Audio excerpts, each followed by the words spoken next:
ফুল গাছ লাগানো বলে লাগানো, মাটি তৈরি করতে দম বেরিয়ে যাচ্ছে। আসলে তৈরি বলতে আমাদের এখানে বাড়িতে সব চালা চালা মাটি, এই বড় চালা তাকে থেকে ভাঙতে হচ্ছে। উফ বাবারে, দম একদম হালকা হয়ে যাচ্ছে। মাটিটাকে মোটামুটি অনেকটা হয়ে গেছে, আর একটুখানি বাকি। উফ, গাছ তো আমাদের সব কিনে নিয়ে চলে আসি না, লাগাতেও ভালো লাগে, এরপরে যখন ফুল হয় আরও দেখতে মজা লাগে।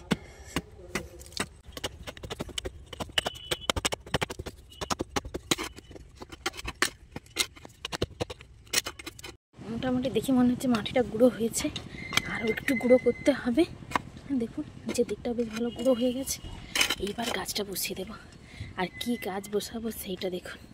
ইনি হচ্ছেন আমার এই যে এই গাঁদা, অর্থাৎ ইনিকা রানী, ইনকা এটা কি নাম দেওয়া যায় আজকে।